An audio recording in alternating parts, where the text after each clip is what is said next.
कांग्रेस सांसद शशि थरूर एक बार फिर बीजेपी के चक्कर में अपनी ही पार्टी में घिरते नजर आ रहे हैं।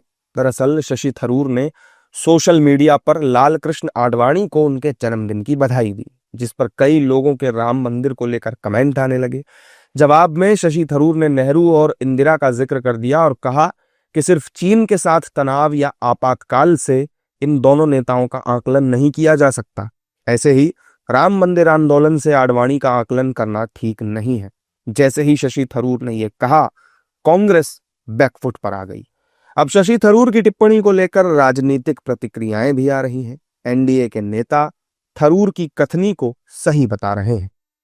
कोई व्यक्ति विशेष या शशि थरूर जी अपना अनुभव कथन करते हैं, अपना विश्लेषण कथन करते हैं, तो कांग्रेस को मिर्ची लगने का क्या कारण है?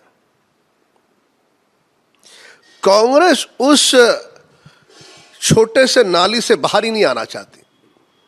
उनकी सोच सीमित है, उनकी सोच को व्यापकता नहीं है। हम सब जानते हैं कि आदरणीय लालकृष्ण आडवाणी जी केवल भारतीय जनता पार्टी के नहीं अपितु भारतीय राजनीति के वो पुरोधा हैं जिन्होंने अपनी विनम्रता, अपनी शालीनता और अपनी स्वच्छ राजनीति से सभी लोगों के दिलों में एक स्थान बनाया है, जिसको बखूबी शशि थरूर ने अपने ट्वीट में कहा है।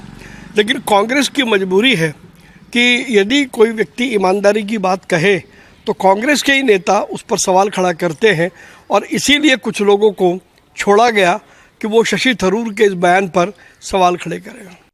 वहीं कांग्रेस बैकफुट पर तो है, लेकिन वो कहावत है ना कि मरता क्या न करता। तो बस अब कांग्रेस नेता शशि थरूर के बयान पर सफाई दे रहे हैं। निश्चित तौर पर व्यक्तिगत रूप से कोई किसी को भी बधाई दे सकता है। व्यक्तिगत रूप से अगर उन्होंने बधाई दी है, उनका निजी विषय है, और उस निजी विषय पर कोई भी राजनीतिक टीका टिप्पणी अनुचित है। और निश्चित तौर पर शशि थरूर जी का जो भी विचार हैं वो कांग्रेस के विचार नहीं, उनके निजी विचार है। उन्होंने निजी बर्थडे विश किया है, ये उनका निजी मामला है। इसको राजनीतिक दृष्टि और राजनीतिक चश्मे से नहीं देखा जाना चाहिए। देखिए, शशि थरूर जी लगातार जो बोल रहे हैं उससे किसी पार्टी का कोई नहीं, उनके व्यक्तिगत मंतव्य हैं और उसके लिए स्वतंत्र हैं, कुछ भी करें।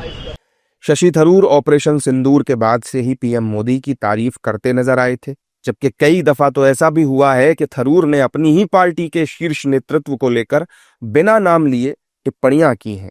इससे पहले शशि थरूर वंशवाद को लोकतंत्र के लिए खतरा भी बता चुके हैं।